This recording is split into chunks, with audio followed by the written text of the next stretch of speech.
This podcast is brought to you by the Mice Pod. Mice Pod. At micechat.com and micepod.com.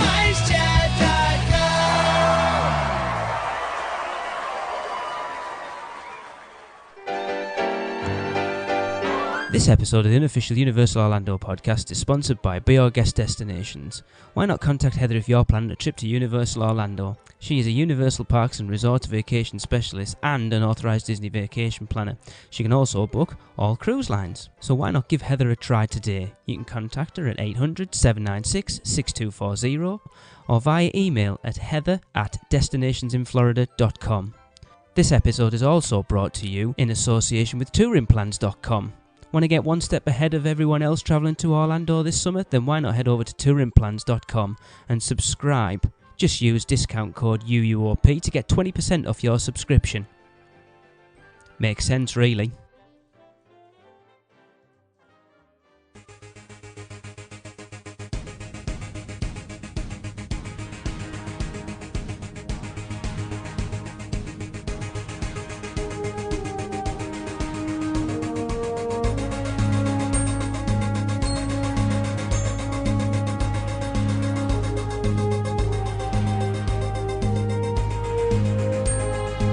Greetings, Universal Orlando fans. It's time for the unofficial Universal Orlando podcast with your hosts, Lee, Tracey, and Darren.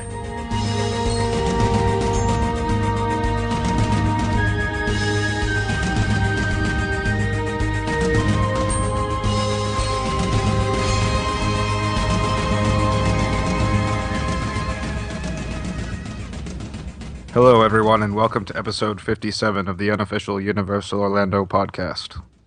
I'm Alan Rickman. Oh, actually, this is Darren. Joining me, of course, is Lee. Hello, I knew Disney would send him funny.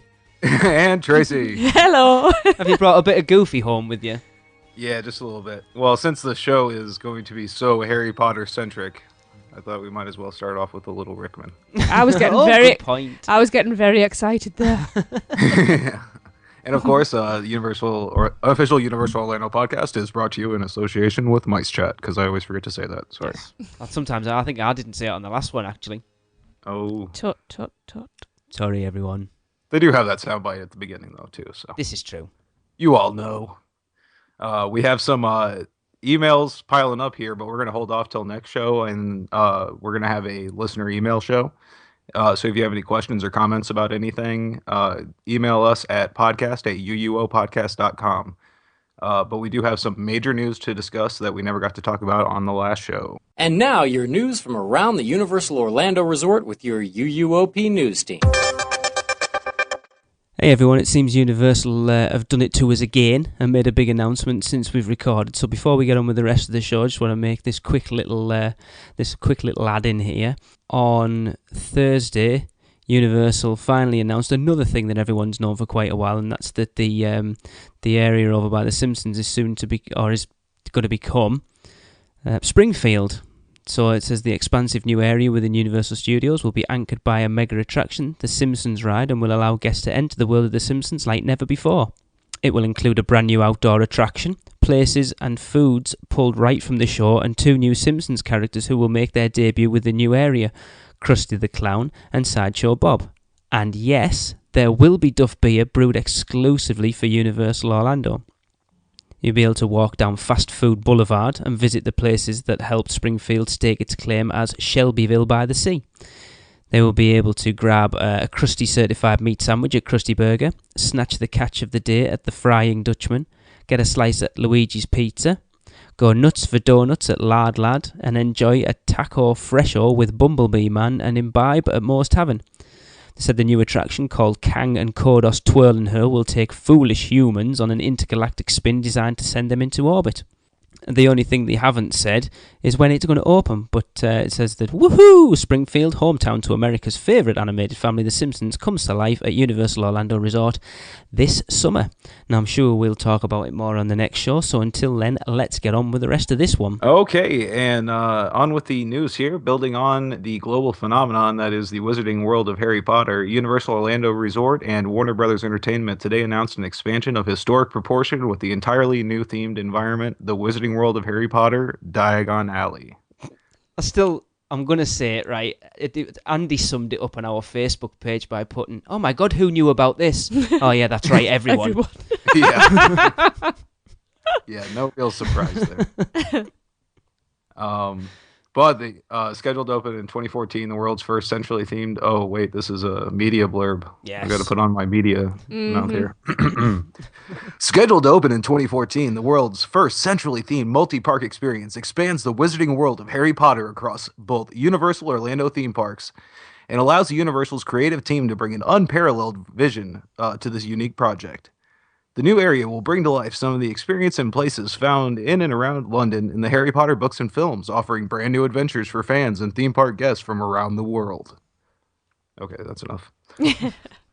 Diagon Alley in London will be located within Universal Studios Florida theme park, which is adjacent to Universal's Islands of Adventure theme park. The new area within Universal Studios will be just as expansive, immersive, and authentic as the existing themed environment, and will also be haunted by the ghost of Jaws.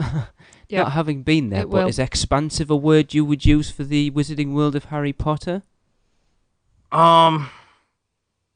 It's expansive in that, I mean, like, you feel like enclosed within it. Like, if you're in the middle of it, that's all you see.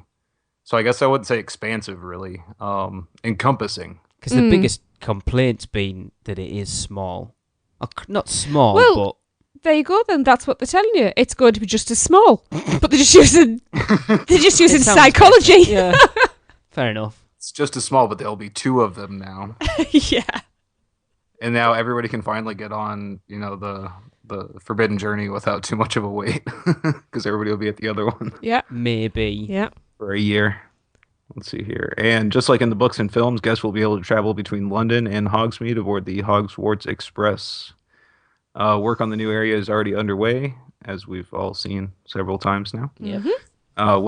When complete, it will feature shops, a restaurant, and innovative marquee attraction based on Gringotts Bank, all directly inspired by the fiction and films. More details on the Wizarding World of Harry Potter Diagon Alley will be released over time. We want it Yeah. now. Yeah. To bring Yeah. Diagon Alley in London to life, Universal's creative team is working closely with Warner Brothers and the production and design team from the Harry Potter films, just as it did for Hogwarts and Hogsmeade. And we knew, they weren't going to get away without doing that. No. As good as the Wizarding World is, Yeah. yeah, they're definitely going to want their hands in it. Mm-hmm. J.K. Rowling said, "I'm so pleased that the Wizarding World of Harry Potter has proved so popular to date, and I'm sure that the attention to detail in creating the new Diagon Alley will make this an even better experience." I bet she is. I bet she's loving the extra money in her back pocket. Yeah, I mean, gosh, you write one series of books and it's going to set for life. Mm-hmm. Just, But when it's this series, Yeah. I mean, I assume we've all seen the concept art. Yes. Sorry. Yes. Why am I taking over? Darren, this is your discussion. No, but you've obviously got a thought there. Well, there's quite a lot of stuff on the internet about it. Yeah. People have been delving into the concept art and stuff. There's a lot of It's lovely concept art. It does look it really would make some good. amazing artwork up on walls. Well, yes. Hint, hint. Yes, well. Well, Darren, I thought we'd start this off with I actually never got a chance to thank Derek for stepping into Darren's shoes last week as well. That was an experience. It was an experience and a half. Yeah, it was fun, don't get me wrong. Yeah. It was brilliant, but it was very different. not- very different atmosphere. He's not Darren. He's not Darren, no. Sorry, Derek. But he wrote a very interesting article for Orlando Informer that was the top 5 features of the Diagon Alley concept art you have to look at again.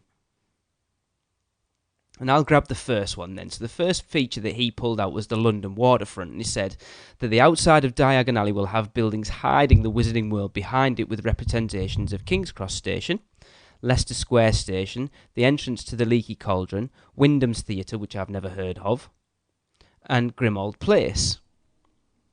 Mm-hmm. So obviously what I love about this is the thing with Diagon Alley is, as a Muggle, you don't see it. Yeah. So it's yeah. So Yeah. from the waterfront, you're not going to see it.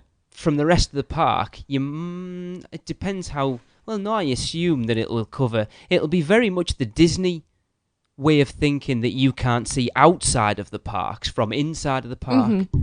And this is going to be kind of the opposite way, that you won't see Diagon Alley from anywhere else in the park, but it's kind of that transition of becoming a wizard, as it were, of stepping through the leaky cauldron, which I'll be interested to see how they do that, because I know originally... it's got to be the tapped bricks, surely. Well, originally they wanted that for when they did the first one, because there was a whole thing about having separate entrances into it so you could get more. But it's like, if they do that, the flow of people going into it's going to be quite awkward. Yeah, but look at this too, is they can control how many people are in there at a time as well. That is a very good idea. So they might, and you might see, just like they did with Wizarding World, the area's full. You got to wait for a while until, so many people leave out the other side. Yeah. Like car parks. I never thought about that. That is I actually have an idea of how they could do the tap bricks in the mall, rolling back, sliding doors, but they've got, if you like, LCD screens within them. That could work. So the bricks roll back as the doors are going as well. So then you walk through it, they close again, and all the bricks come back in. Oh, we know they've got the projection, because they used it for acid assault. Yes. They could use that somehow. Yeah, and it's getting, the projection technology is getting very common now, so everybody seems to have it. So, yeah, that would definitely be really neat, and also it solves the little issue of the way Universal is designed, because Islands of Adventure is designed to have distinct areas and sections, Yeah. And Universal Studios it's always been, it's all themed like one big studio, and they have the different rides and everything that are like sound stages all over the studio. So you don't have like themed areas. You've got your separate attractions all based on this larger studio ground. And of course, this has got to have its own like heavy and distinct theming. So that solves that problem by giving it its own separate area. Yeah. So when you're in there, you won't see the rest of the studio. Yeah. Obviously. Yeah, we haven't really talked about that side of things. Well, no, that's a very good point. When you're in there, it's going to be fully immersive. The last thing you want to be able to see is Rip Ride Rocket from inside. Can we just... I don't necessarily know whether you will. That's what I'm saying. That's the last thing you want to see is wood, cardboard, and just cover up that one viewing angle. I'll just fine. I'll just tick it down. I'm looking forward to riding it again. Okay. Shall I grab the next one? If you want. The Gringotts Bank attraction. Universal has described Diagon Alley's marquee attraction as an innovative new ride based on Gringotts Bank. We've been hearing for a long time the massive structure that is starting to show up in USF in late 2012 as a show building for Gringotts Bank attraction. What's not known is how much of this attraction is a coaster and how much of it is a dark ride, but this hybrid should set new levels of technical achievements that Universal is known for in rides such as Spider-Man and Harry Potter and the Forbidden Journey. The only thing bigger than the show building outside is our expectations for how amazing the Gringotts Bank experience is going to be inside. That wasn't very easy to say. Well, we know with this that, was it Robert Niles over at Theme Park Insider sort of broke the news of it, and it's, from what I remember it saying, it was something along the lines of the Mummy. But during certain points of the ride, you stopped on a turntable, but that turntable not only could obviously turn in a 360 degree like round, it also was on like a tilt, so it could tilt in all directions. Is this the Kuka arm? No, it's not a Kuka, it's just a platform.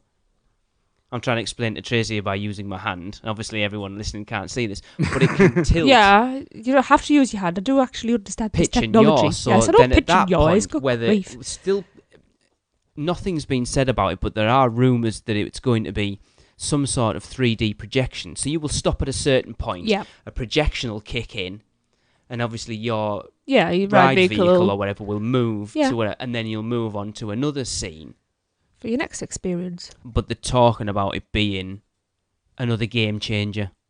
Excellent. That's what I'd like to hear. That's what we're paying our money for. At Universal make me nervous, though. Why? Jaws. Funnily enough, on that exact... Oh, that's scary. Ooh, Ghost I of bet you Jaws. I bet you Steven Spielberg never rides Gringotts Bank. It's when he gets stuck on it for 8 hours. Yeah. That is a good point, Yeah. though. See, they are keeping Jaws in there. Yeah. What they'll do is we'll say, we'll put it in, we'll make sure it doesn't work, and then after 3 years, we'll pull it out, sue the company that built it, and fix it. This is the original turntable from Jaws. Yeah.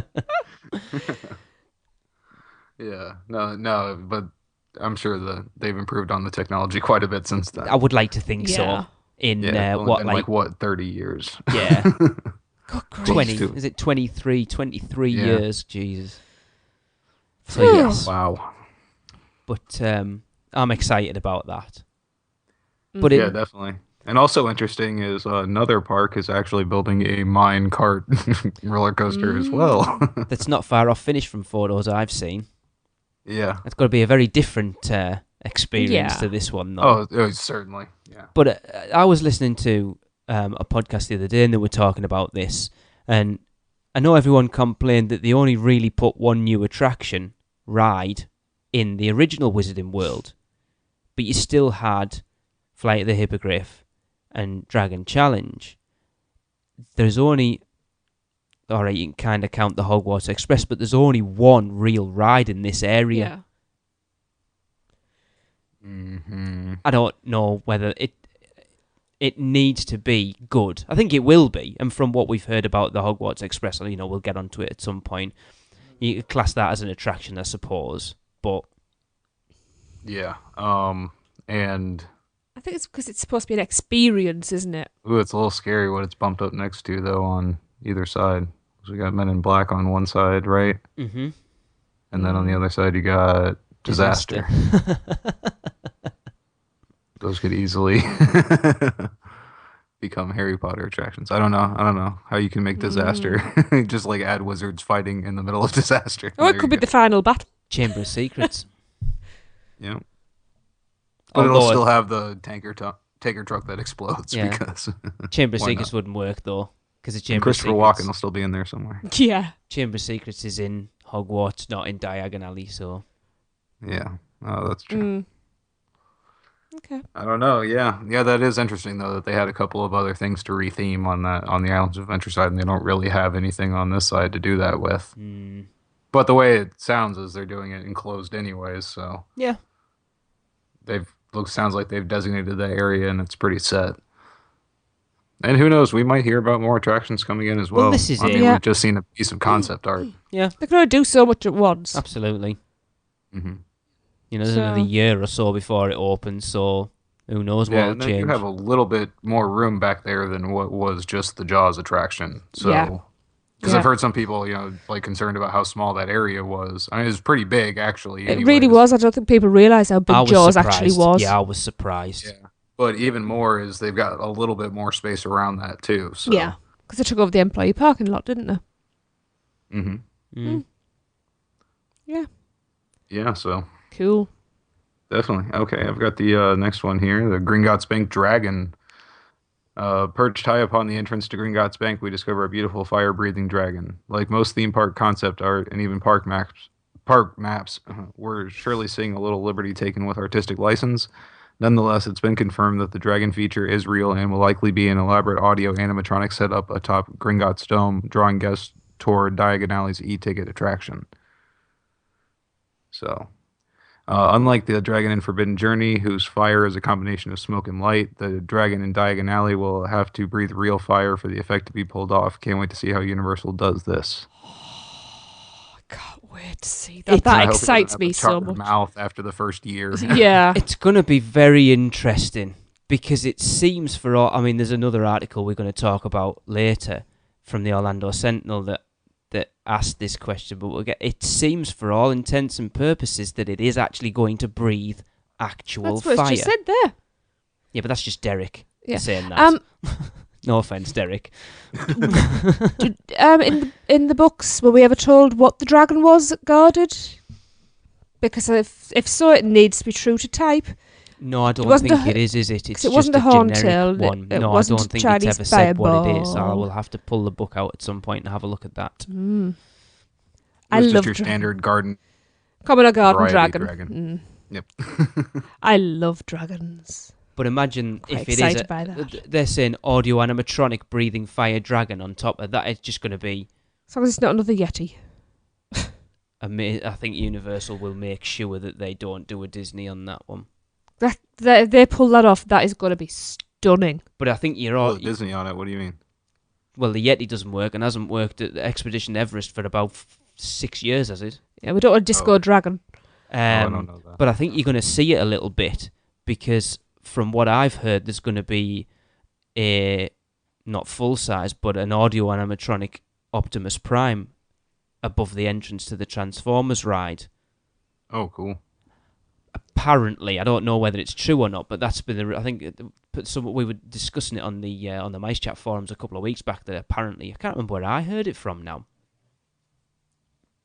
but apparently, yeah. So if you'll sort of get maybe an idea of what the animatronic dragon's going to be like by looking at what that's going to be. Cool. Because it's good to see him bringing animatronics back in. I think a lot of two things now are projection based or video screen based and stuff, and that physical thing's much better. Yeah, I thought when you said pull a Disney, I thought you were talking about the tree of life falling down. I hope that doesn't happen either. No, didn't fall down. As soon as you said that, I saw the dragon's head falling. Oh God, no. Yeah, that would be terrible. Especially because this one spits fire. Yes, that could be interesting. I think there's an ulterior motive here. Right? You know, occasionally they will ban people from the parks. Right. Instead, they'll get them to walk through here, they'll crank up the fire and poof, they've gone. According to the Harry Potter wiki, which I know is fairly accurate because I know Mugglecast and a lot of horror podcasts it's one of the few wiki things it is a Ukrainian iron belly. Ooh. Are you listening, Universal? A Ukrainian iron belly. There you go. Now, that is never mentioned in the books. I will stake my children on it. So, yes, a Ukrainian iron belly.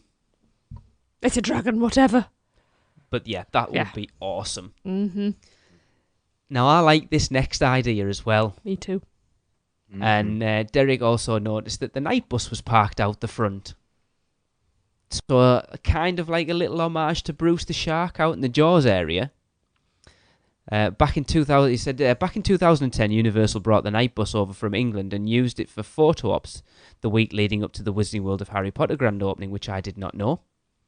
In fact, the night of the big opening ceremony, several of the Harry Potter movie stars, including the actors who play Fred and George Weasley, Draco Malfoy and Neville Longbottom. Anyone want to be a geek and name them all? Oh, do I have to? I have no idea. Oliver and James Phelps. Tom Felton. Yep. And Matthew Lewis. There you go. Arrived to the event in the night bus. The new Diagon Alley concept art shows us the night bus once again parked in Orlando, sitting right outside the London waterfront area. So if this is a permanent feature, it will become an instant destination for people looking for a great picture, not unlike the ones taken with, as I said, Jaws Shark Bruce, located nearby the San Francisco backlot. That is an amazing idea. I've got another idea for use for it. What's it got in it? Beds. Magic Kingdom has Cinderella suite. No, yeah. Stay in the night bus overnight. Stay in the night bus overnight. This better be considerably cheaper. Yeah. Just the cost of a fare. You have to sell your firstborn to get in the princess suite. You have to be in need, don't you, to get the night bus? Yes. And they have to drive it around all night, so you slide all over the place. Yeah. Now, stop suddenly so you don't run over old ladies. I wonder if they'll... See, I'm interested in this. I wonder if you'll be able to go inside it. And if you can, I wonder if they'll go with the books or whether they'll go with the movie canon. Because if they go with the movie, then it'll have... You could potentially see some sort of animatronic shrunken head. I was going to say, which Lady would Henry, be quite wasn't cool. it? Yeah, that would be quite... I know it wasn't in the books. I want to be able to buy one of those. A shrunken head? Yeah. You know, like press a little button and it spouts out what it normally spouts out. It's been a while since I've seen them. That'd be cool. But no, I like the idea behind it. Mm-hmm. I think it's fun. Darren? Definitely. If you could this is one of my favorite parts of the movie, actually, when this happens. So it's the comic relief, isn't it? Yeah.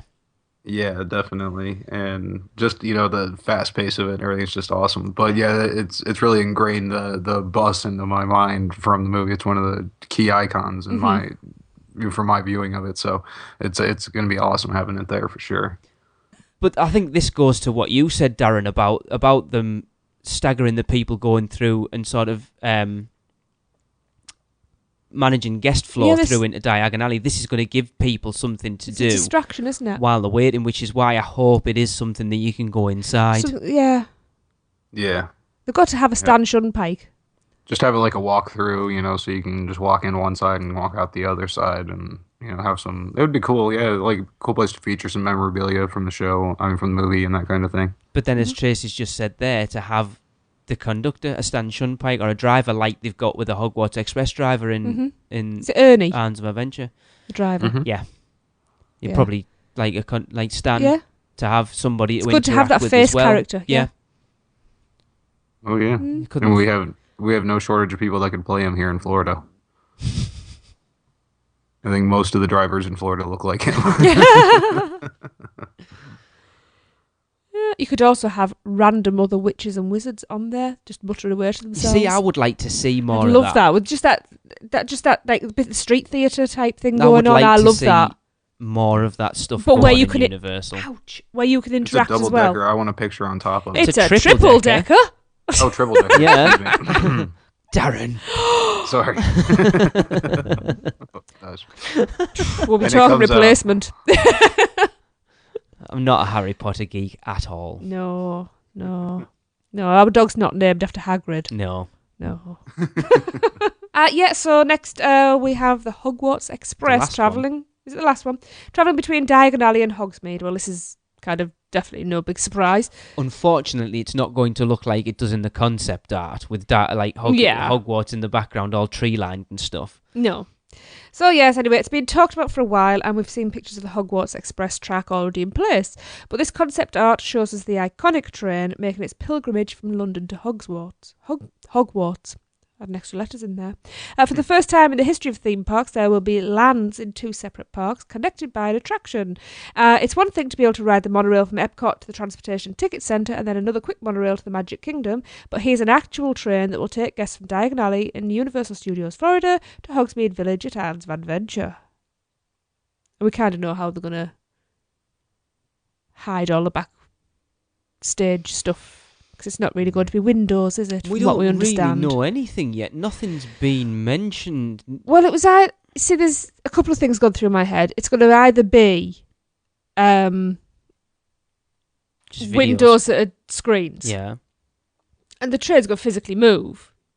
Or it's going to be some sort of, on an angle, kind of walls that have projections on them. I can't see that. But the windows are going to be probably less effort. But all I'm thinking about is like if you know what I mean, like say that's a 30 lot of degree. Because it's quite a hell of a track. I know, but it keeps your natural light coming in, which makes a big difference to things. But who's to say they're going to be travelling? It might be. I don't know. It might be one of those things that you start off because I have no doubt because they've said it's going to be an experience. So I have no doubt it will involve a Dementor attack. I would bloody well hope so. Having natural light is going to be irrelevant at that point because it's going to go dark. It has to go create dark. A tunnel. It has to rain. They don't go through a tunnel. No, they could create a tunnel. I'm interested to see how the Dementor attack works because they've got to. It's the iconic bit on the train. The only thing I'm thinking about it not being an illusion window, if you like, is the fact that then you can move your head like you can on a normal train and look backwards and look forwards and things move. Will they do it 3D? Darren, you've just been to Disney, you've just done Star Tours. You know, how was that as a 3D experience? Would you think that would work on something like this? Yeah, well I think that's different because on that one you're looking ahead like every other 3D thing you've ever seen. Right. This is a whole new experience in that you're going to be looking out the side. That's not to say it's not possible though. I'd just like to say I hope not, because I think this is going to be a 3D glasses-less experience. Oh, I was going to say the experience is going to be simulated through the windows. Yeah. But that's not as long as it's glasses-less. Do you think it'll still be a 3D kind of projection though? Well, see, I don't think that they can use glasses in that respect because you're going to see everybody else's windows. Yeah. So like as you look around the place, you can't, like, 3D is really based on your perspective of where you're sitting, and it has to be designed that way. But saying that, I can't even say it now, the Hogwarts Express, they're compartments. It's not a train like we have trains now. So it is just one window and a door to the corridor. You don't know how the train's going to be again, exactly. though, do you? You don't know how, if it is going to be compartments or whether it's just going to be... Although saying that, in later films, like when Harry's wearing his invisibility cloak and climbs into the luggage rack, that's a tradition, what we call, what the type of trains we have now, where it's like a one big open carriage, isn't it? Yeah, but you've got to go by the books. If you go by the books, there's separate compartments. I know. So yeah. So it'd be like a sleeper. Sleeper. That's what I was trying to think of. Thank you, Darren. 4-to-6-person carriage. That's going to restrict. That would make it easier. Mm-hmm. It's going to be interesting to see how they actually do it. Well, it depends. What I think is going to happen is it's going to be kind of like, in my opinion, it's going to be kind of like the King Kong type experience over at Hollywood Studios, in that you were going to drive to a point and then you're going to stop in the middle of the tunnel. The experience is going to happen, and then you're going to come out the other side of the tunnel and you'll be at the other park. Oh! So how long do you think that tunnel's going to be then? Because that track's quite long. But I think it's going to be most of the track there. I think they're going to make the vehicles very large for that purpose. So you think you'll come out of King's Cross Station literally into a tunnel? I think, yeah, well, close to it, at least, anyways. And I don't know if you'll even see outside of it anyways with the technology they're using. So it could be that, the ride vehicle itself is completely enclosed in and there's no tunnel at all. Mm-hmm. That could work much better. So then, because wherever you sat, you're viewing it from a different perspective. Because it's outside, not part of the windows. So you're seeing it through the window as if it's outside, rather than being on the windows and it being a bit weird. Uh-huh. Right. But, yeah, the things they can do with perspective now are pretty amazing, so... Or they could completely skew your perspective, and there could be free samples of LSD. Wizarding Wheezes, and it's a little sweet that's short acting for the length of the ride. It's some sort of hallucinogenic. No. But this is good that they haven't released all this information, and it's gonna eke out over the due course of time. I hope they do manage to keep something back so it's a complete surprise on opening day. That would be good. I think it probably won't happen. With the theme park geeks that are out there now, I very much doubt it. But it would be nice for that. Yeah. Not that we're going to be there on opening day. And the ticketing still, I still have no idea. Because it's very interesting. It's weird. I've seen the track, and it's one track, but then at one point in the middle, it splits into two. And that's the passing point. So they can both pass each. There's a passing point in the middle. So one coming from Islands of Adventure, and then the one going to Islands of Adventure can pass each other into one. See, that if it's going to be enclosed, that's a huge space to enclose that bit in the middle. Yeah, but I mean, because it's not like anything they've ever done before. Look at what they're building right now. That's a small thing compared to building a whole new area and So who was it brought up about? Where's it going to turn round? But because you're never actually going to see the exterior of the train, it won't actually look like the Hogwarts Express. I cannot say that word. Someone was mentioning, and it'll just be more like a shuttle or a monorail. Yeah. A lot of people saying, would you be able to do a round trip on it? And if you did, would that spoil the experience? Because the train wouldn't turn round. You just start going backwards. Do you have to get off? Right, well, that's going to... Well, no, that's why they have that switch point. You're going to be traveling in the right direction every time. But there's no turning point, though. No. It's just that's like a passing place for the inbound and outbound. There's still only one track going into Hogsmeade and one track going into the same London. Track, yeah.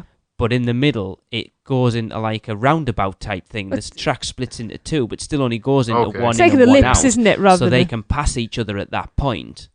Which means the station experience is not going to look like the station. No. It also you would clearly see the outside of the Unless train. they can split it into two or three or four at each end. It also makes me think that it's probably not going to be a compartment, a sleeper. It's going to be like square box monorail kind of setup. It seems like maybe they'll simulate the sleepers by just having like each box is you're going to have more than 6 people in there. Yeah. Maybe like 2 rows of seats on either side, But so that you could fit like 12 people in one compartment. But then you'd still have that compartment experience, and you'd still have that window on the side. Yeah. But then we talk Hogsmeade Station only has one in, whereas like you said, Darren, King's Cross would have to potentially it could split into.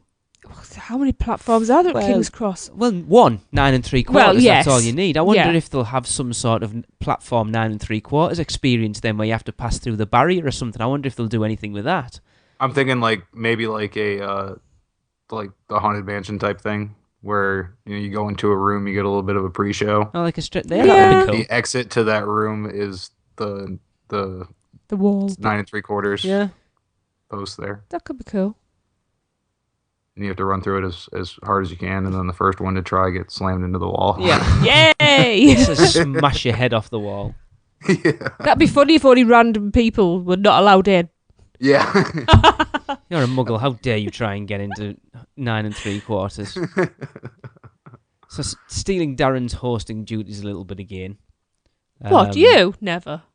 To expand on that a little bit, the Orlando Sentinel actually put an article out, which were the 10 burning questions about the Diagon Alley expansion. And they put, well, the first one was, what is the Gringotts ride? And they said Universal calls it a marquee attraction, and the size of the under construction structure indicates its significance. But what is the exact nature of the ride? Is it a coaster or a dark ride or a thrill ride? Apparently, Thierry Couz, Universal Creative Senior Vice President, wouldn't say. Well, that's not really a surprise. But Theme Park Insider, as we said, Robert Niles, who says he's seen the blueprint, suspects it's a hybrid attraction. It's really taking a coaster ride in a new direction. They're all about mashing up different ride experiences to create something new. I'm all for that. Yeah. Which is kind of what we said. Yeah. If I would have read that one, and we would have continued in order as normal. I know, I was thinking that. Sorry. Okay. Or just to shake things up, you take the next one. Okay. But yeah, that's really interesting. I wonder what they're talking about there exactly. I guess like the Mummy, because the Mummy has those stopping points where you're like almost on a simulator, kind of experience, and then boom, you're on a roller coaster, and then back into like a simulator type experience. So the treasure room and the false stop, and Yeah. the fire ceiling. Yeah, I love that bit. Yeah. Get you a nice even tan all over. Oh yes. I've seen people like not look up and think, Jesus, why is it hot in here all of a sudden? And not actually notice that that's above them. What I want to see, I hope they do it, is like a coaster type experience, but with 3D glasses. That would be so awesome. Well, there are rumors of that. That's what I heard way back. So yeah, I hope that's part of the combination they're talking about, because that I mean, going on the indoor coasters is really cool and all, but being able to add a 3D element to that would be excellent. You could create so many like false scares and kind of things with that. Like simulate, because you can project out in 3D pretty far with the glasses that they have. So you could simulate objects and obstructions and that kind of thing as well. Aren't roller coasters already 3D? You know what it means. Like 3D. 3D. Virtual 3D, not real 3D. I'm over 3D. Doesn't help that I'm a glasses wearer. That makes it difficult. Yeah, but see, at the same point, if they can engineer it while you're moving. Yeah, I know. That would be awesome. Yeah, you're moving fast through the area as well. And I want them to be like steampunk goggles, too. Yeah. I'd go for that. Stealing them all the time.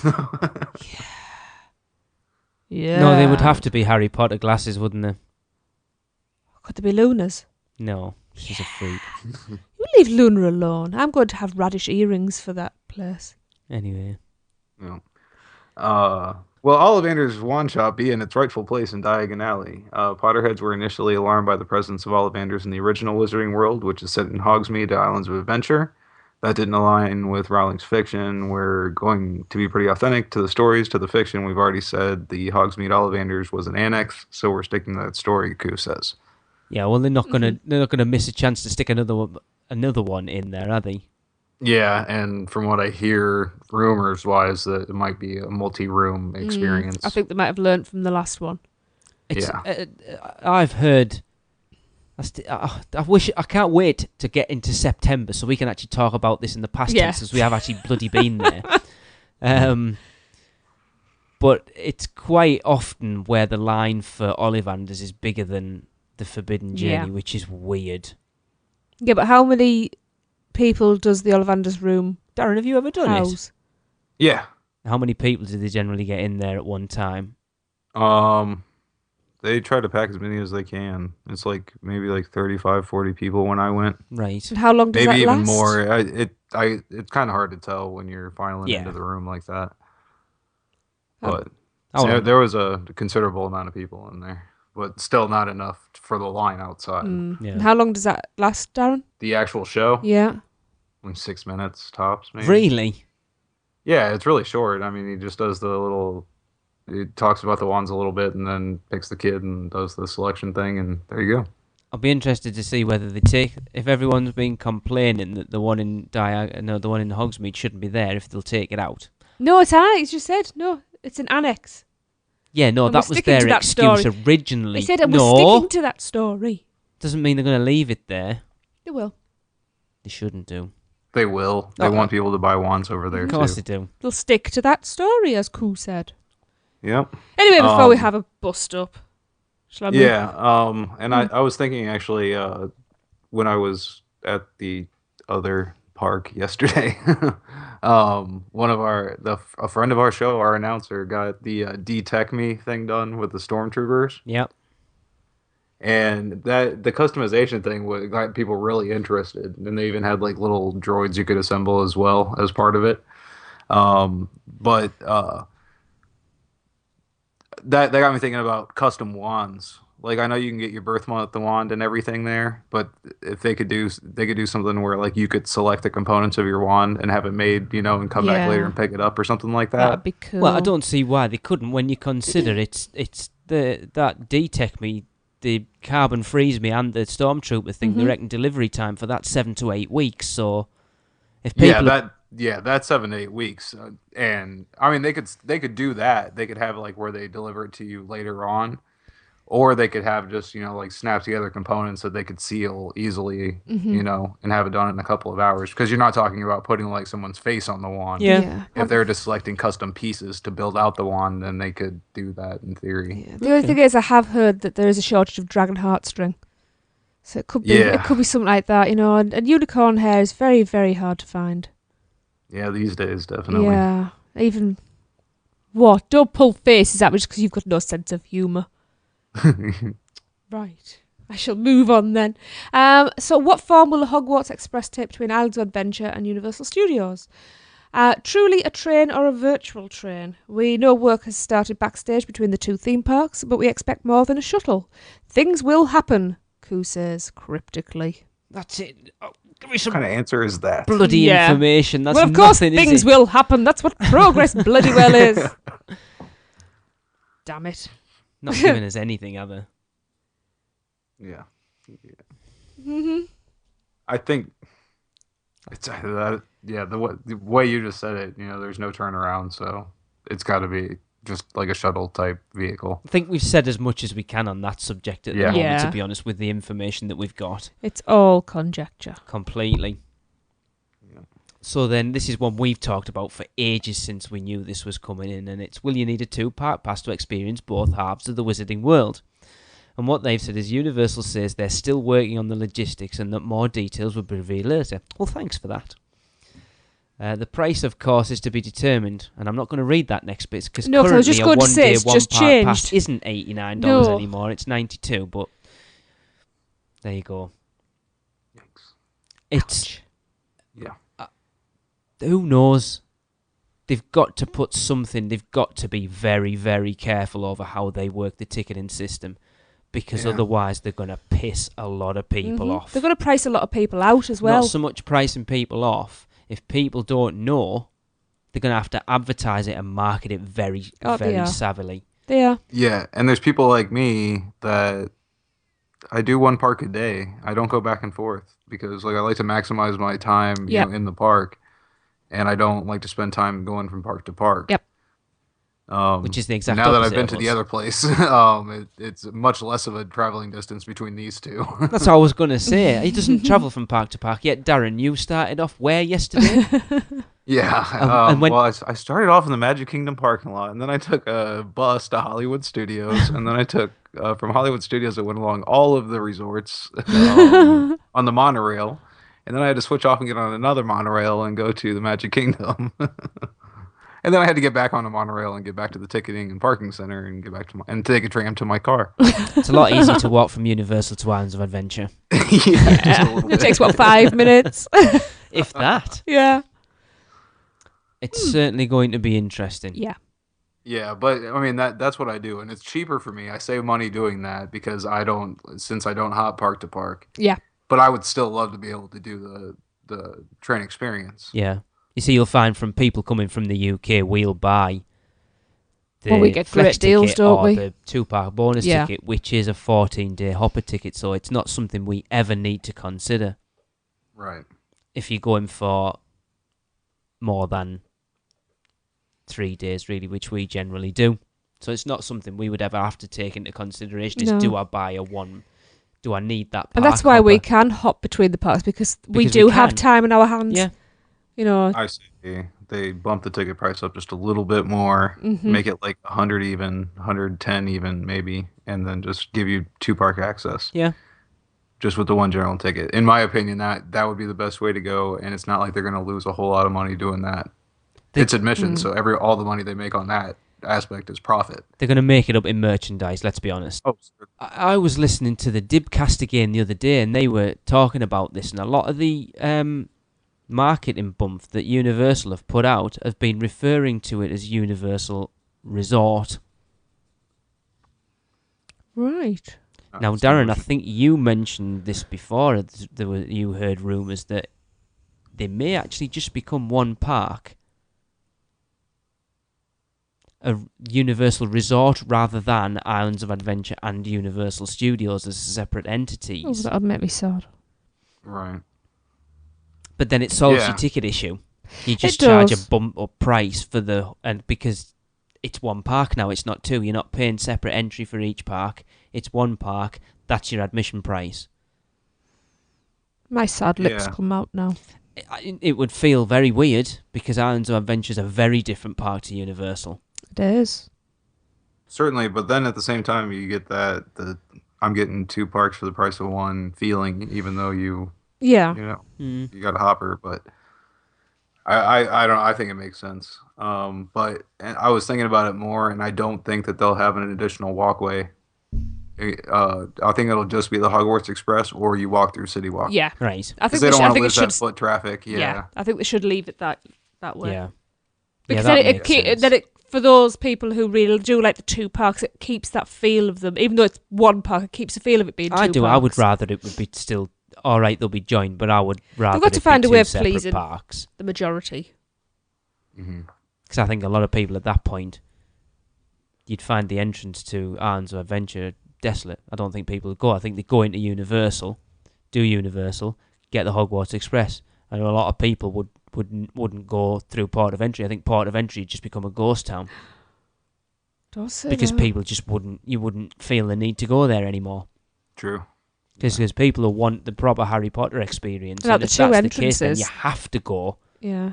through Universal to go through London to get the train to Hogsmeade. So, yeah, But I was- Yeah, that was another thing I was thinking about. I forgot to mention earlier was that it's got to be 2 different train experiences either way. Of this course, is- You've got yes. 2 ultimate different destinations. yeah, Mm. that's a good Yes. point as well. You'd be going from mountainous region to city and vice versa. Nothing ever happens on the return journey. That you know of. That's ever been Yet. reported. Mm. And on the next one, how will entry to Diagon Alley work? Will there be entrances from both the San Francisco side and the Fear Factor side? Not quite, says Koo. Very informative once again. He's full of information, isn't he? Yeah. Also, entry via Hogwarts Express will be very similar to the way students were able to go back and forth between Hogsmeade and London in the books and films, he says. Right, and what does that mean then? Because you don't really ever see them get off the Hogwarts Express. Right. Only once, then they got into boats. Off at London, I mean. Oh, no. So they're not giving anything away whatsoever, are they? Not really. And also, don't expect that this guy has ever actually read the books or probably even watched all the movies. He's an executive, He's just Yeah, probably not. So when exactly will it open? Universal only says 2014. A strategic move at this point. No one wants to miss a deadline, and blowing a grand opening date is not only bad public relations, it messes with paying customers' vacations. The old adage, sooner is better than later, does apply. Although historically, Universal spokespeople have gone with, it will open when it's ready to open. The original Wizarding World opened at Islands of Adventure in June 2010. And when they first announced it, it was going to be, Wasn't it supposed to be October? like winter 2009, because we were like, oh, I hope it's We open when booked we our go. holiday. We didn't book our holiday. Well, because no, of that. hoping, if you let me finish. Yeah. And then it went And it to, got pushed back to... like May. fall, spring. Haven't we got a photograph that says May I don't think so. 2010? I'll have to have a look through. Yeah. Okay. So, yeah.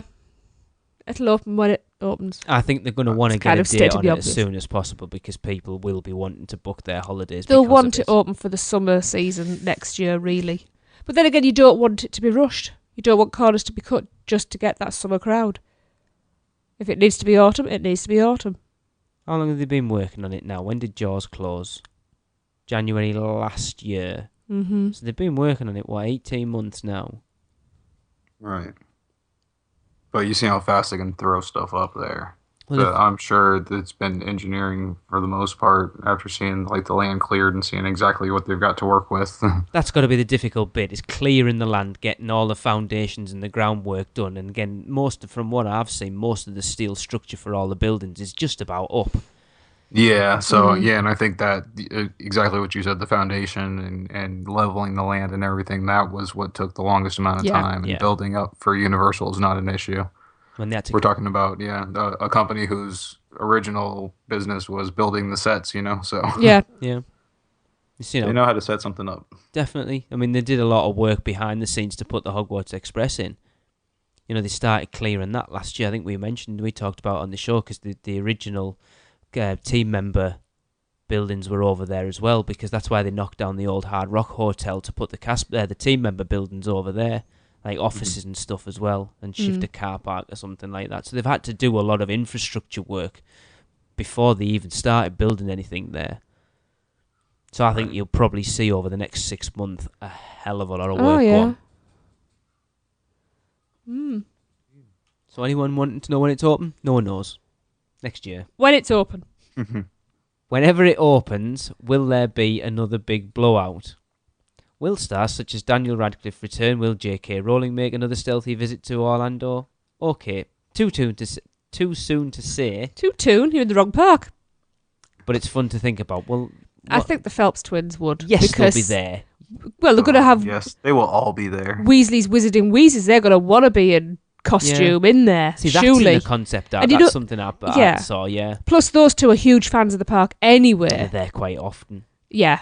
Yes, they'll be there. Will J.K. Rowling? I have no doubt she'll be there. It would be so cool if they worked the register for a little while. Yeah, that would be cool. Their own shop. Or not necessarily work the register, just wander around in character. Uh-huh. Yeah, that would be Definitely. cool. Mm-hmm. Because, you can see that in the concept art, because I'd never noticed it, and I think it came out in Eric's article, Weasley's Wizarding Wheezes, with the hat, the cocking hat, Yeah, everybody's got too much into it for there not to be a huge opening celebration for this. Without a doubt. Expect it. I think they're missing a trick if they don't. Oh, yeah, right. and if you want to be a part of it, then as soon as you hear about when it happens, then you better get your tickets. Yeah. Yeah. for a good month and a half, 2 months after that, I'm expecting sellout crowds. I bet our good friend Rebecca will be like sat on the internet. Wait, come on, Yeah. come on, because she'll be wanting to be there. I have just... And they could probably charge $500 for it. People will pay gladly. Yeah. I've just thought of a bit of merchandise I think they're missing out on, and if they do it, I'm going to sue them because it's my idea. Puking pastels. No. You know wind socks? Right. Dementors? How cool would they be? I got Aerial toppers. or aerial toppers, yeah, or like a little Yeah. winds, yeah. Oh my god. Yeah. Yeah, I want one of them. Universal. Get them made and send us free ones because it's my idea. Merchandise, people. We want Dementor wind type socks. topper things that go on your aerial, but And when bigger you ones go on, to it looks Stick on your flagpole. definitely. Pardon the pun, expression. Yeah, you know what I mean. Moving on. How will the vibe compare to IOA's Hogsmeade? The fact that it's an urban setting much more than Hogsmeade allows us to do a ton of details that's going to blow everybody's mind, Koo says. Again, extremely That was a detailed. long sentence for him. There will be a restaurant, as yet unspecified, and quote-unquote signature shops. No, I would never have thought of that. I'm not being funny against Universal or the Orlando Sentinel, but the information that they've give out is rubbish. And was this article really worth writing? I'm just thinking that myself. Well, the restaurant apparently is going to be the Leaky Cauldron. Well, it's the obvious choice, isn't it? Shops, I think I've heard. And I bet you I think they should have some more British fare there this time. Yeah. Than what you get at Wizarding World. Because Wizarding World, Shepherd's pie. Yeah, shepherd's pie. But then everything else just like, roasted vegetables and chicken, Yeah. That's basically what you can get there. We and, don't we don't I'd roast like our to be able to go in the vegetables. London side and get, fish and chips and that kind of thing. Yeah. The Florian Fortescue's ice cream parlours are going to be there, isn't it? Good. Oh, Has is that to going to be there. competition with Schwab's? No. Hope not. I think- Burger and Box. This is Florida. You can have an ice cream shop on every block. This is No true. problem. True. Yeah. Yeah, there's supposed Or to Burke's, be how you some pronounce it. sort of nocturne alley walk through that what Yeah. I've heard. There needs to be a darker element added Oh, in this time. well, the books are very dark and get darker and darker as they go on. They need to have that. We got Madam Malkin's. That's It's going... Oh, we'll get there. Yeah, Madam Malcolm's robe's supposed to be there. Obviously, Weasley, Wizard with a Wizards and Wheezes. Can't even say it. Weasley's Wizarding There was Wheezes. something Yes. else as well. Where's Quality Quidditch Supplies? I think that Yeah. might be there. There's a few others. I can't remember off the top of my head now. Ilops. The Owl Shop's in Owl Hogsmeade, Emporium. isn't it? Isle's, I wouldn't. That was have in thought so. Hogsmeade Yeah, because but that's it's where not. It's over in Islands of Adventure, isn't all it? of that is Hogsmeade, isn't it? In No, it Ireland. was in Diagon Alley because that's where. Diagonal. Oh, do you know I'm getting confused Hagrid myself now? Yeah, bought- yeah. We shouldn't be talking about this And- because I want to read the books and- again. And Anyway, I'm mentally walking around Gringotts. in my head. Well, Gringotts is going to be there. I wonder if they'll have goblins in there. Well, yeah. They've got to have at least some. So they're going to I think be. you're going to see like a pre-show kind of thing with them in there for sure. So are they going to be hiring small actors? Possibly, or Well, I've never maybe seen a just- tall goblin. just on screen. Perhaps. Yeah, Like a or Simpsons type animatronic, thing. that kind of, yeah, Maybe.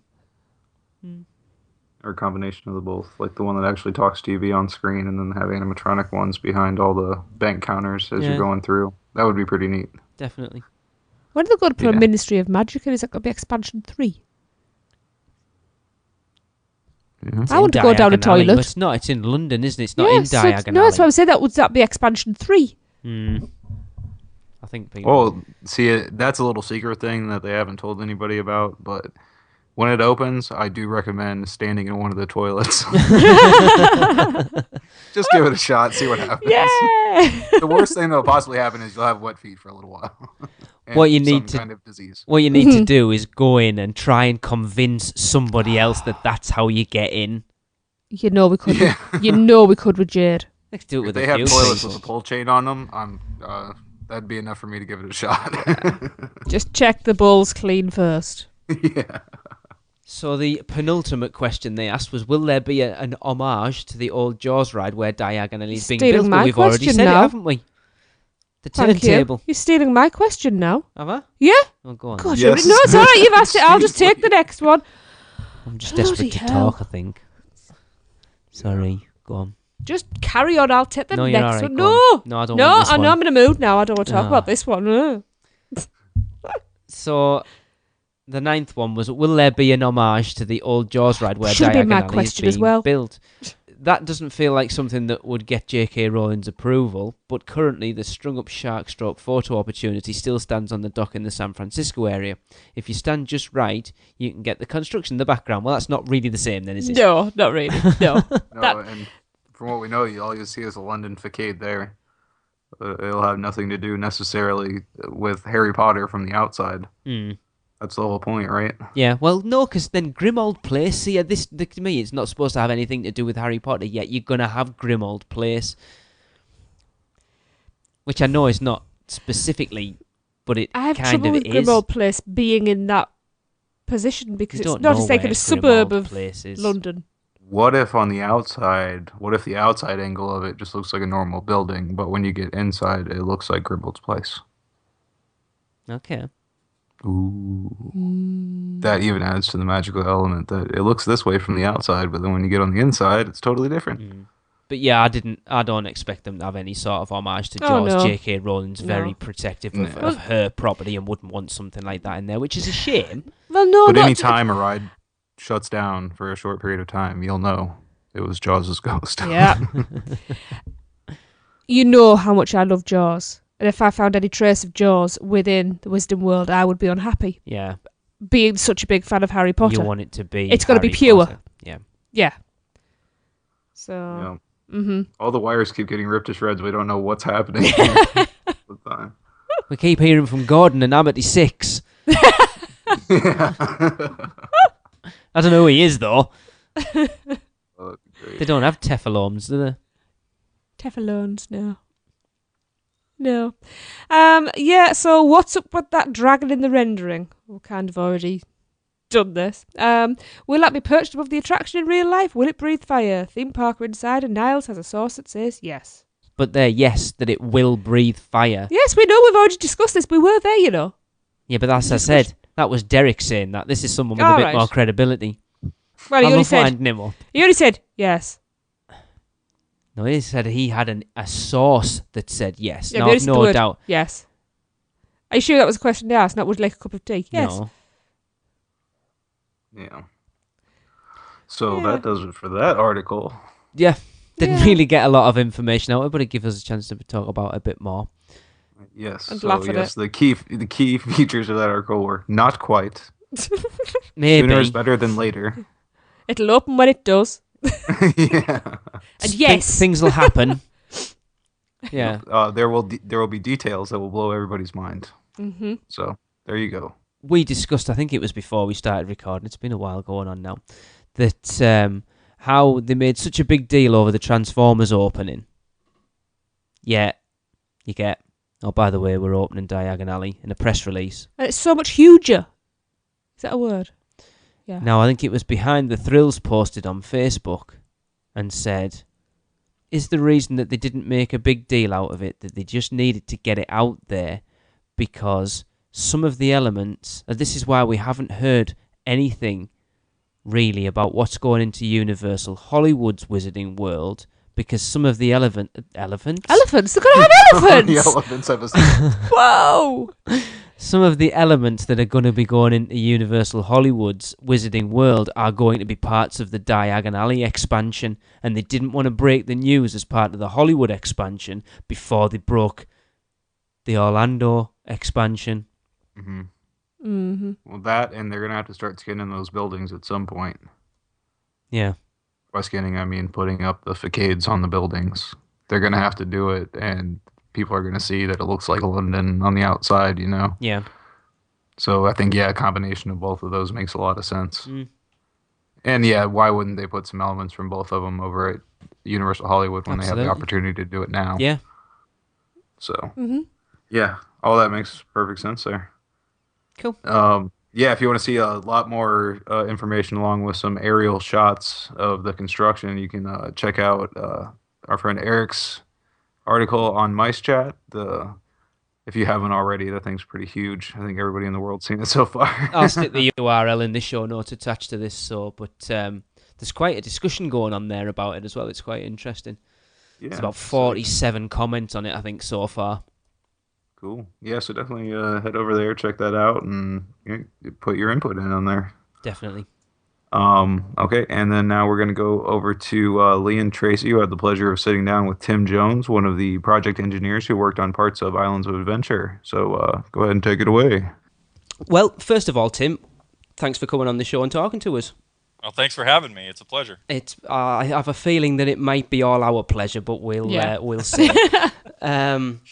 But I mean, basically, to start off with, do you want to let everybody know your background? Where you started off and how you ended up becoming a project engineer on Islands of Adventure. Well, I grew up in Gainesville, Florida, which is where the University of Florida is. And, of course, being a local, it was an easy transition to go to the University of Florida. And University of Florida had an excellent building construction program. So that's what I ended up getting my degree in, was building construction management. And right out of college, I was thrown to the wolves, I say, and put on the Islands of Adventure project at Universal. Straight out of college? Wow. Straight out of college. Wow. Yeah. So it was an interesting experience. College can't even begin to prepare you for an experience like that. Talk about wet behind the ears. That is very. Such an opportunity, though. Like, how many people can go straight out of college and say, I worked on one of the major theme parks in the world? Yeah, exactly. I was very fortunate to have gotten the job with this company that built Lost Continent and Seuss Landing. And, right out of the gate, got some experiences that people go their whole career without getting those experiences. So. Yeah.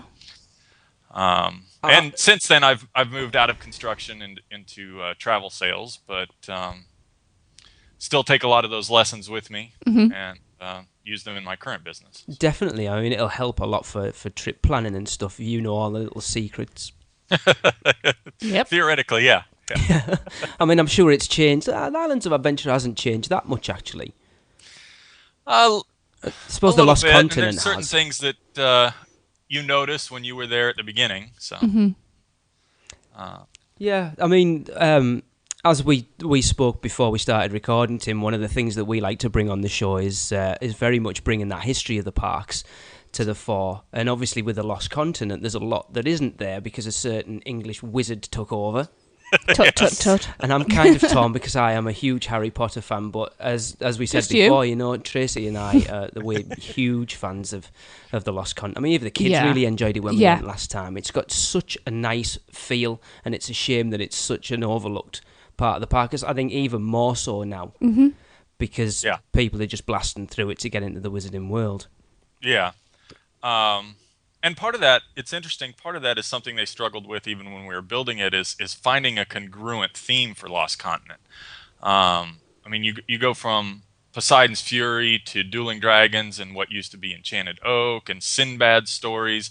You're kind of running a big gamut of stories there. Versus you look now at Harry Potter and it's, that's a single themed island. And Jurassic Park is a single themed island. It's real easy to follow. And I think that's kind of, and like I say, even during the project period, Lost Continent struggled with what that theme was.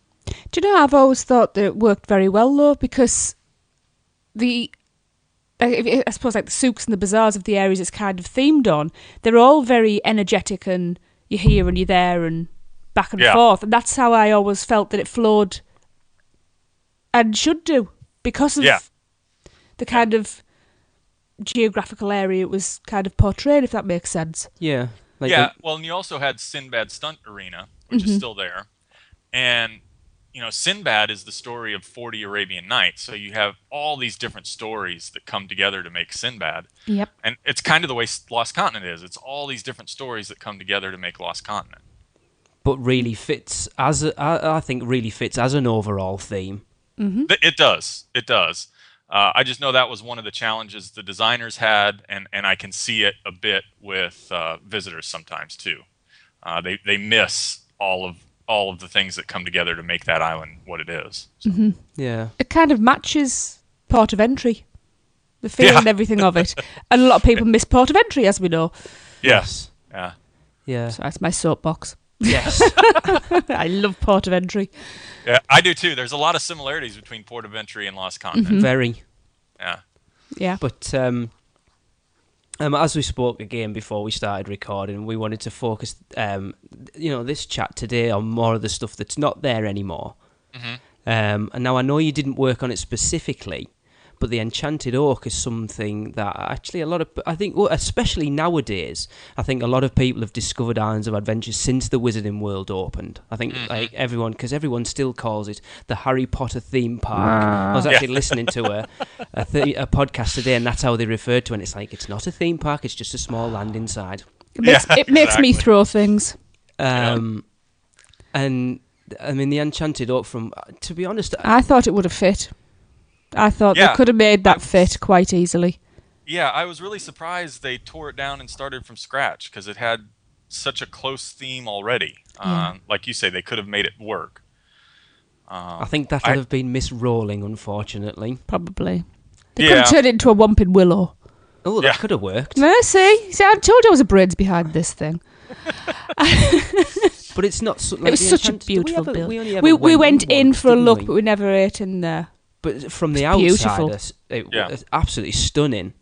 Yes. I mean, what can you tell us about that? I assume it had some sort of background story to it.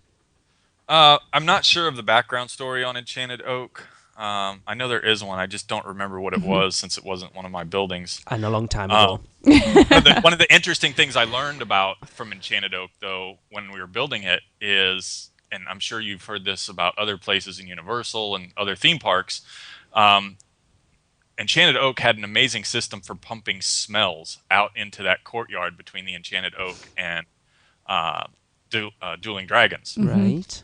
And, I mean, it would just pull visitors right into Enchanted Oak, and all it was a manufactured smell that they literally blew out into that courtyard. And so now that's not there anymore, so I'm missing that. You know, you walk by Three Broomsticks, and there's no more smells, that beautiful barbecue smell that came out of Enchanted Oak. That would drag me in. Yeah. And then, I spent the Y2K New Year on the balcony of Enchanted Oak. I didn't even know it had a balcony. Yeah, it had a balcony out back, and Three Broomsticks has it now too, but now there's a boardwalk that goes between Lost Continent and Jurassic Park, so you can skip the Wizarding World of Harry Potter, and the view's just not the same anymore. It's now obstructed and grown over and things like that. So it's a little bit, things have changed over time. But that was a really cool part because, like you say, very few people knew about the balcony out back at Enchanted Oak. And it was a great place to watch fireworks, which is what we did for the New Year's that year. Cool. Yeah. One of those little hidden gems, Yeah. Always good That's to the hear stuff we hidden like. gems, yes. Yeah. I'm sure you could still do it at Three Broomsticks, but it's just not quite the same as it was. No, I'm sure. No, it would be interesting because there are rumours of a fireworks show going in Islands of Adventure at the moment, isn't there? Yeah.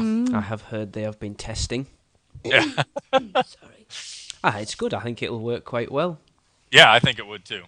Keeps people in the parks longer. Definitely. And it's that lagoon's... Well, both of them, the one in Universal and the one in Islands of Adventure, I think, are made for something like that. Yeah. Yeah, very much. So we shall move away from the Enchanted Oak onto something you probably know a lot more about then, and something that also is missing and lamented by a lot of people, and that's the queue for Dueling Dragons.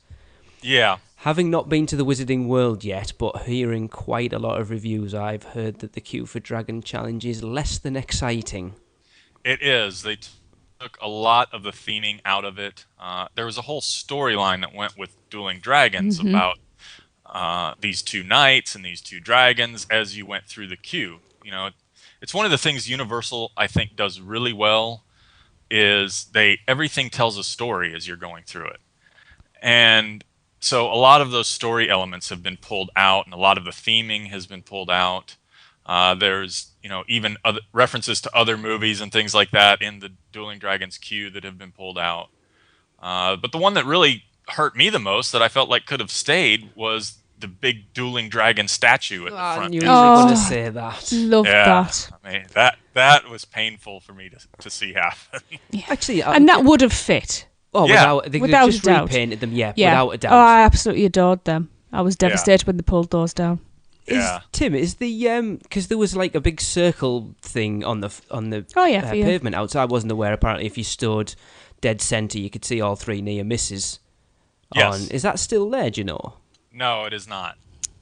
Ugh. No. Not. I mean, the circle piece is not there. You may be able to stand in that Mm-hmm. location if you can find it. But the other thing they've changed now on Dueling Dragons is the near misses. Yeah. Yes. Yeah. So They're You no can longer understand dual. why. But What? it's such People's stupidity. yeah. well, Well, the other thing too is they can get more people through the ride when they don't have to sync the two. Yeah, posts there up. is that, I suppose. yeah, but they- it barely demands a 10-minute wait at best now. Yeah, exactly. That's good for us when we go.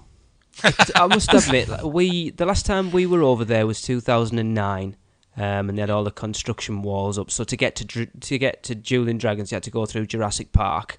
Yeah, I remember that.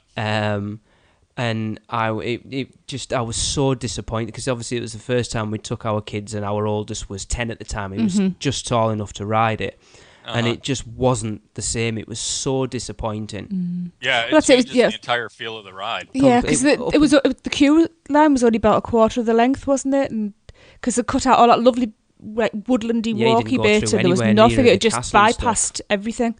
Yep. It was awful, Because that must have been the longest queue in history.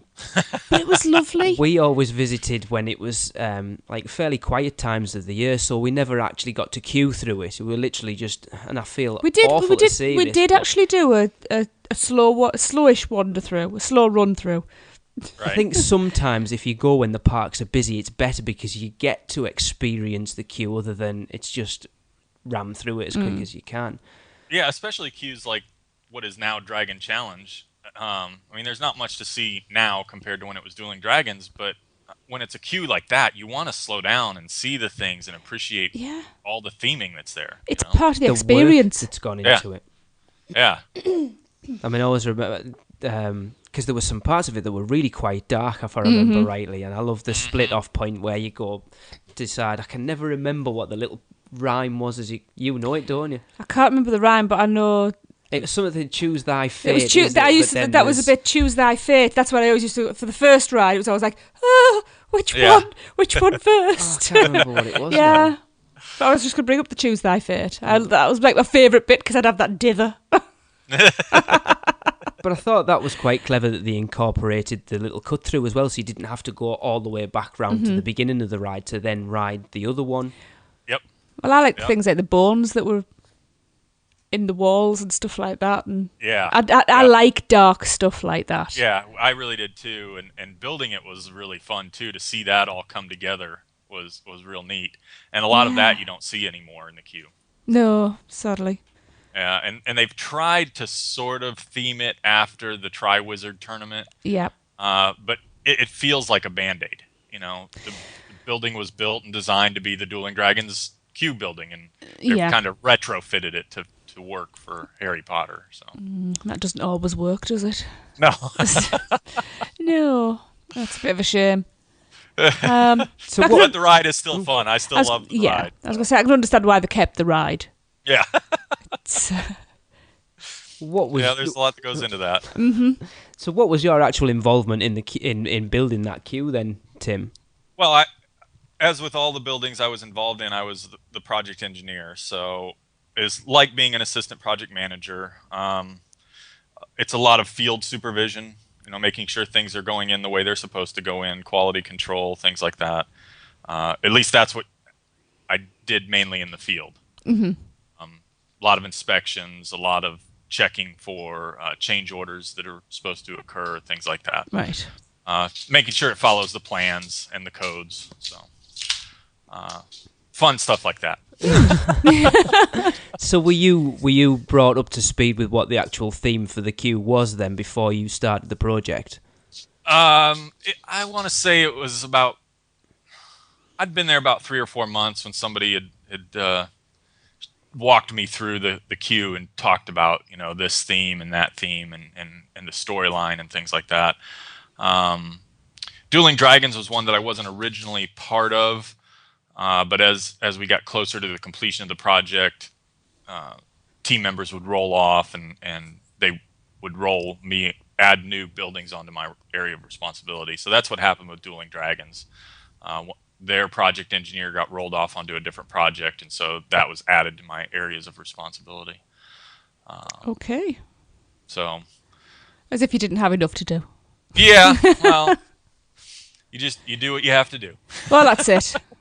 It's a job at the end of the day, isn't it? Yeah. We all need those. It was a very fun job. I mean, yeah. I have no complaints at all. That's good to hear. So yeah, when they rolled me onto that building, they walked me through the queue and kind of gave me an idea of the story. Now it's been almost 15 years since that happened. So Wow. it's a little hard to remember the story. Yeah. I can't remember what happened last week. Never mind 15 years ago.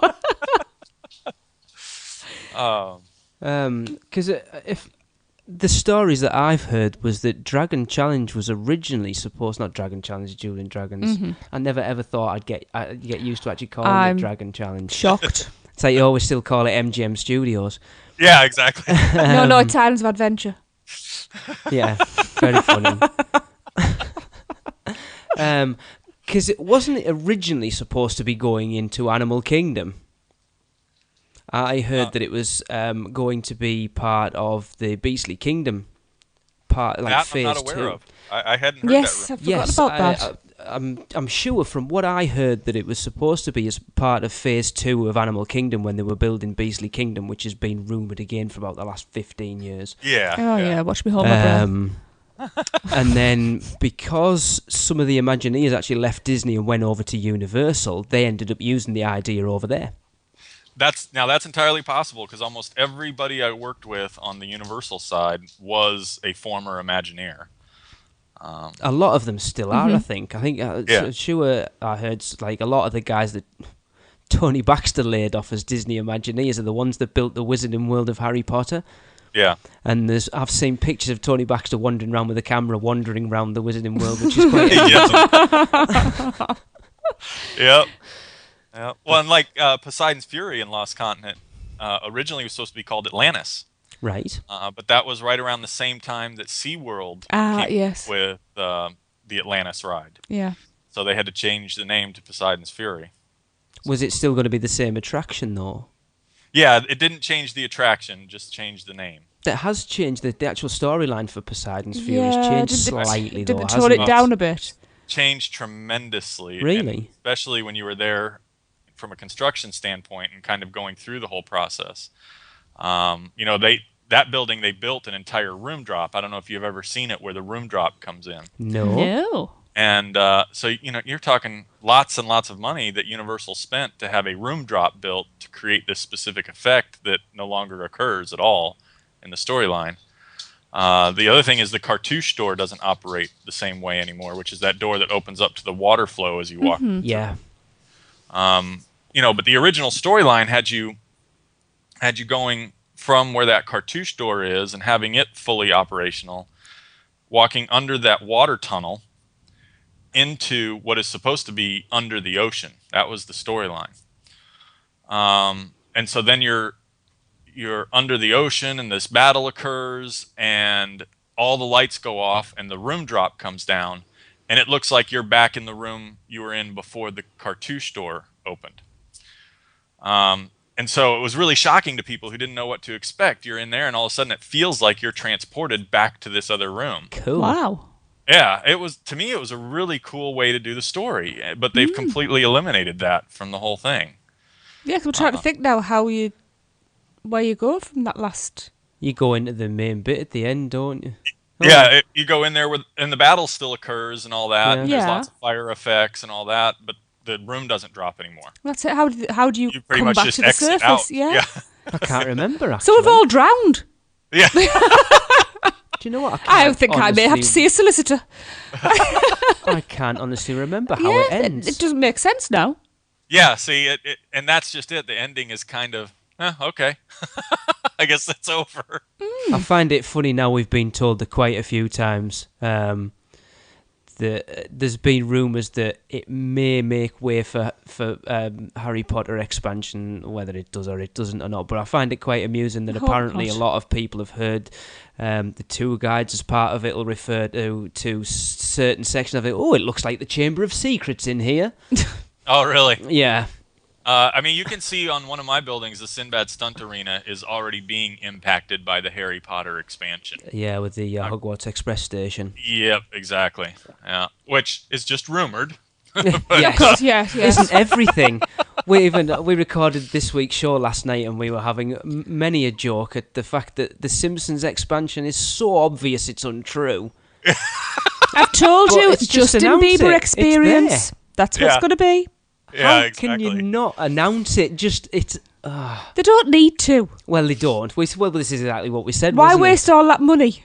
I think a lot of the time they don't need to, because you get one person who goes in, sees what it is, or might hear from a team member or someone at Universal Creative drops it, and then it's all over the internet within 5 minutes. That's all I need to do is send someone in, dressed up as a tourist. Ooh, that looks like that could be the Harry Potter expansion. That's it. Wildfire around, and that's your... That's your money saved. The best advertising you're going to get, because it's going to go viral at that point. Then they all get the rumours as well. Go, oh, that's a good idea. We'll do that one. They don't have to do any thinking either. And you get people who know how to use Photoshop have already taken pictures of the Phase 2 expansion and sort of photoshopped London building fronts onto it to see what, to sort of show what it might look like. Yeah, I've seen those pictures. They're really good. Yeah. But yeah, when you ride Dueling Dragons, you can look down and see the impact on Sinbad Stun Arena. Right. Yeah.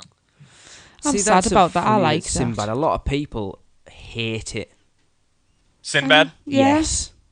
And I mean, I really loved it, but I was there all through the development of the show, and that was, a lot of people don't know, Sinbad was the very first attraction to get a certificate of occupancy in Islands of Adventure. Right, cool. So, that gives us something to be proud of on that project. But we sat there and watched the actors and watched them develop the whole show. And of course, as part of the building the building, you get to build these special effects that are built into the show. So, I don't know, maybe that, I know it creates a bias, but it also creates a special appreciation for all those little things that they had in the show. We really like reverse it, don't we? bungee right at the beginning. Yes, I love that bit. Cool effect. Yeah. I mean, it's slapstick. What's not to like? It's got corny jokes. What's not to like? And then, but then when you've seen it a few times and you start to you know what's coming. You know the story, so you start to watch the actors and you see these little nuances and you see when the in jokes are there. Yeah. And it gives you a different appreciation then. Yeah. And it's always funny when something goes wrong. Like when somebody's sleeve isn't rolled up. Yeah, exactly. But it is. I don't understand why people don't like it. It's funny. It's got some good action, some good special effects. I don't. Where else can you see a fire diver anywhere? Exactly. We really like it. We took the kids. It's an escape to see it within an last time we escape. were there. They enjoyed it. I would go and see it every time we visit. Yeah. Well, it's a nice break too, and a break from the sun and the heat. So Exactly. And that anybody who doesn't laugh at shish kebab, Yeah. there's something the matter with them. That's my kind of joke. Because I know when we talked to Bill Kidd, he told us that because it's like an open air arena, isn't it? At the far end, the one of the helixes for Dueling Dragons actually runs round the side of it. Right. They actually, I think he said they put sand Sand, inside yeah, it, to didn't they, deaden to the deaden the sound. sound down, so it's still silent as it comes past that side of the theatre. Yep. Which is Clever quite stuff, cool. that. It is, you don't Handy stuff, Sam. It is, but it's one of those things that you wouldn't think No. about. Yep. But Well, actually, with this new Harry Potter expansion, they took out one of the restaurants I built in the fortune teller's tent. I just noticed that recently when I was down there. which restaurant was that? I don't know that it was really a restaurant. They basically had frozen yogurt and some treats and things like that Oh, right there on the right-hand side before you go into. It was close to Dueling Dragons. Oh, It was a it's this- tent. Oh, wasn't it? Wasn't it called Frozen Dessert? Yeah, Oh, desert. We mentioned it on the it's show, Yes. and I said desert. Desert, Was it yeah. desert or Desert, dessert? but I called it dessert, and then Yeah, 'cause everyone you had a can't good laugh spell. at me because I got it wrong. Yeah. Yeah. Another one. Well, I mean, during the project, we had different names for all those things, and it was kind of funny because that building was called Drink, but they served frozen yogurt and drinks. And then where they serve drinks, we called ice cream, but they don't serve ice cream there. And then the building that was called Hot Dog, well, they serve sausages, but they don't actually serve hot dogs. So, and that's that little, I can't remember what it's called, Blazing Grill or something like that. It's right the there on Fire the left Eaters. as you're coming. Is that the Fire into the Eaters games Grill? area. Yeah, Fire Eaters yes. Grill. Yeah, that was called Hot Dog, but they don't serve hot dogs there. So. I like it. And then, right next to the frozen desert, there used to be that fortune teller's tent. Yep. And I that's don't gone. remember. now. I do. Because I remember you see the fortune teller milled about every now and again. She I had don't remember. beautiful costume. Yeah. Not that I ever went and got my fortune told, but I think the difference between when they started building the Wizarding World was like we were there 2009, and it had been 4 years since we were there previously. yeah, far too long. Yeah. We'll go on to want to talk about one of our favourite things. Tracy knows where I'm going to go. I now. don't. I Apparently, never you know what worked you're on the gonna do. Mystic Fountain. Is that right, Yeah. Tim? Yeah, I did work on the Mystic Fountain a bit. We love the Mystic Fountain. So do I. I actually had the opportunity to operate the controls of the Mystic Oh, Fountain. even better. brilliant. Yeah. Although I've got Spoiler to say, warning for I'm anybody listening, because I want to go in depth here and find out how it works. I've got to say, I still am not talking to the Mystic Fountain. I have a thing about getting wet feet. Yeah. And I was taking photographs of the kids and urging them to go and get wetter and wetter and wetter. And one jet hit me in the foot. All the places to get me in the foot. So I'm not his friend anymore. Our youngest, who was 5 when we were there last time, was taunting him. And Oh, he really? squirted a straight slap bang in the middle of her face. Oh, jeez. It was hilarious. Yeah. You see what type of parents we are. We were just rolled on the floor. It's only water, right? Yeah. Exactly. That'll You're in teach Florida, you. it dries up. Yeah. So yeah, I mean, there's a little control room, kind of. It's what I call the actors' building. It's where all the actors' rooms are, next to Sinbad Stun Arena. But it's all, we called it back of house. Some people call it backstage, things like that. So, and it's just a little room, but it's got a control panel there that, to me, looks a lot like what you'd see in a recording studio. Right? And just all kinds of different effects and several cameras to be able to see all you people out there taunting it.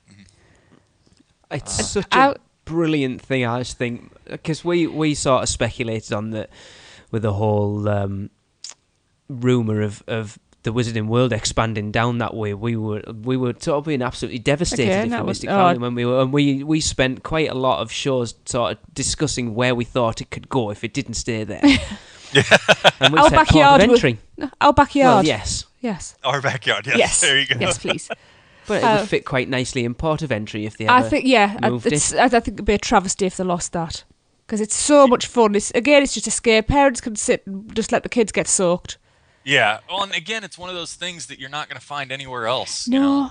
And it's Very interactive. And there's so little interaction now. Yeah, exactly. Yeah. I was going to ask, is there a script or is it all ad-libbed? At the time that we were building the project, it was all ad-lib. There were no Excellent. scripts. Yeah. I assume there were certain guidelines given, though. Oh, I'm sure. Yes. Yeah. Don't go too close to the knuckle. I would never get a job at the Mystic Fountain. Yeah. Oh, I'm sure there's language, issues and things like that. So. Yeah, probably. I wondered if they'd ever, because I'm saying it would have been a shame. It would have worked quite well to do it a little bit darker. And when they did our Halloween Horror Nights at Islands of Adventure, that could have been interesting.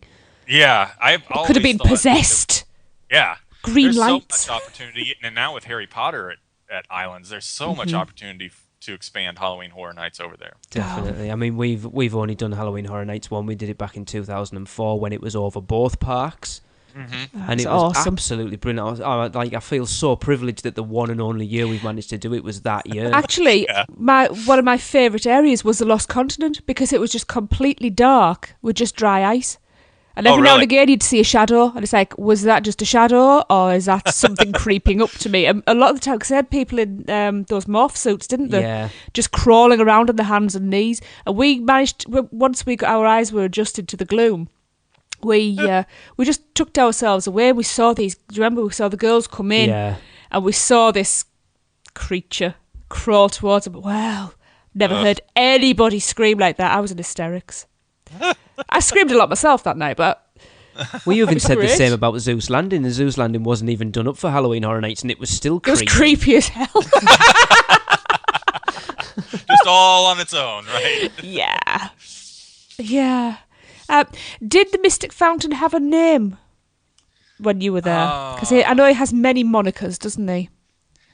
It did. I think we just called it the Fountain, but there was some other name we had for it. I just can't remember what it is. Because the most common one seems to be Stony. The actual character, I think, because I'm trying to remember what Milo was. Milo, when we got were there told, last yeah. time. But I knew. Oh yeah. I don't know why No, Milo. we didn't have names like that. Like I said, most of our names were pretty generic. So, Goes with the territory, I guess. But it's one of those. Well, I mean, you have to remember when you're building things like that theme park. I mean, you're building things that have never been built before, and the artists don't. You know, you're 3/4 of the way through the project, and the artists don't even know fully where you're going with the project. So there was a lot of things that would change, and like I said, with the 3 restaurants we built, they didn't serve any of the things that we called them. Yeah. So it was the project was very fluid. Right. Was there anything on the original plans that never actually got built that you think would have been good? That you can remember? Let me think. I don't recall anything specifically. I do remember on Zeus Landing. I don't even remember the name of the ride, but it's the little train car that goes up above everything. The High in the Sky Zeus trolley train ride. Yeah, Sylvester and, McMonkey that McBeans. didn't operate for years. Yeah. After the park opened. But That's then we another know thing that track was there for so long. Yeah, I never even noticed it, to be quite honest. I thought it was new. If you go back and look through our pictures, I know. that even all the work was done for it to be added in. That's another thing that's, pardon the pun, universally hated. And I love it. Oh, I love that ride. I absolutely love it. I think it's so much fun. But I'm a huge, huge Dr. Zeus fan. Yeah, just a little. So, yeah. Yeah, I don't remember anything on Lost Continent that didn't get built. That was on the plans. You know, little things would change, especially those games. A lot of people skip right over all the little games stations that are there. Yeah. You know, it was supposed to be one thing or another, and then you'd have to change this or that. One is that coin stamping. Oh, I was just going to say that was one of our favourite things. Forger. Yeah, I spent a lot of time that was watching supposed him. to be there originally. Right. So we had to go in and put a big foundational slab underneath that coin stamper to handle the impact. I was going to say, 'cause it must I weigh bet it does quite have a bit. Some pressure come down. I stood and watched him. I can't remember where you were. I mean, Probably in the Raymond toilet with Jade. Stood and watched him for quite a lot of time, and he played a really good character as well. The guy who was the coin forger. I was really friendly because when we came out, he called me and Jade over. Yeah. So we didn't miss out either. Not that we bought anything. No, of course not. No, that'd be silly. Oh, we're not doing much for the British. What's the being word? tight. Yeah. I am. Can't think of the words.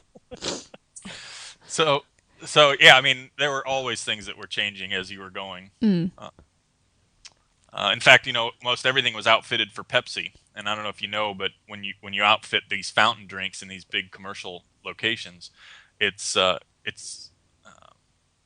proprietary. So a Pepsi dispenser is different than a Coke dispenser. Well, it started out Pepsi, and then we had to change everything over to Coke. So you have to change every restaurant had to change their fountain dispenser. That's a shame. Much prefer Pepsi. Much prefer Pepsi. Yeah, same here. I was pretty upset when that happened. Yeah. Actually, when I'm over there, I'm a Mountain Dew girl. Well, this is true. That's what I like. You're a Mountain Dew girl as well. Yeah, there you go. I feel like I can be cheeky with him. No, absolutely. Yeah. So, Brilliant. I tell you what, I think we'll leave it there for now, Tim.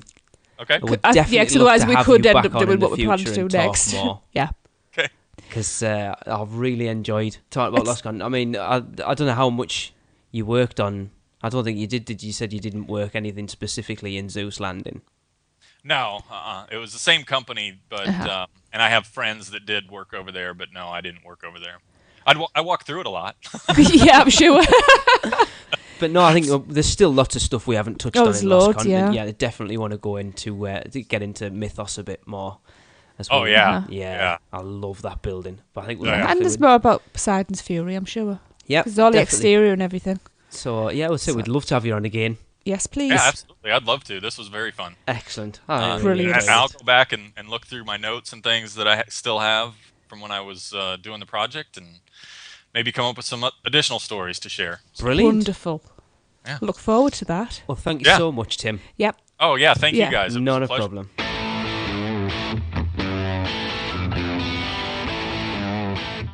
Okay, well, that'll do it for episode 57. Thanks for listening. Don't forget to check out our theme tune composer's other stuff. Just search Lex Wall on iTunes. That's LEXWAHL.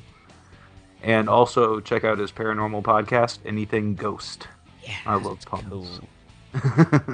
That's very good. He started doing interviews now, actually, and they're really good, because before it was just like people's paranormal experiences, people sending them in, and now he started interviewing like paranormal investigators and stuff, and it's Brilliant. expanded it quite a lot. It's really good now. I'm Well, not that it I'm wasn't too before. behind, so I really need to catch up. Cool.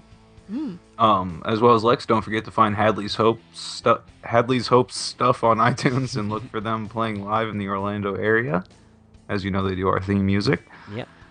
Please head over to Mice Chat and join the forums, where we'd love to get some discussions going on there and talk about this new Harry Potter expansion and everything you think we got wrong or anything like that. Let us know there for sure. Yeah. Thanks to everyone who has got in touch with us since the last show. We really appreciate it. And don't forget, if you want to be involved in our listener email show on the next one, send your emails or recordings to podcast@uuopodcast.com. We've got quite a few, actually. It's really our like listener interactions really taken off over the last couple of months. It's brilliant. I love it. Yeah, certainly. The next show will be out on the 7th of June. So For anyone who doesn't know, I just put the 7th of, or some month in particular. That's why Darren. yeah, the 7th of October. So yeah, until then, it's good night, internet, from me. Goodbye, everyone. Goodbye. Bye. And we have a little special announcement here at the end.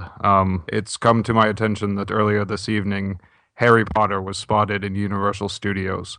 Should anyone attempt to aid Mr. Potter, they will be punished. Well, that just about does it for another unofficial Universal Orlando podcast. We'd love for you to get in touch. So follow us all on Twitter at UUO Podcast, at UUOP Tracy, at UUOP Darren, and at UUOP Eric. Like our Facebook page at facebook.com/unofficial Universal Podcast. Follow us on Instagram by searching UUO Podcast, and subscribe to our YouTube page at youtube.com/UUO Podcast. Don't miss a show by subscribing to us on iTunes, and while you're there, please leave us a review. Not an Apple user? No problem. Just find the show at uuopodcast.libsyn.com and subscribe to the feed while you're there. Send us your spews, funny schmits, live reports, and any other comments at podcast@uuopodcast.com. And come find us on the forums and say hello at our partner site, micechat.com. So thanks for listening, and until next time, remember, live the adventure. This has been a MicePod.com presentation. MiceChat.com.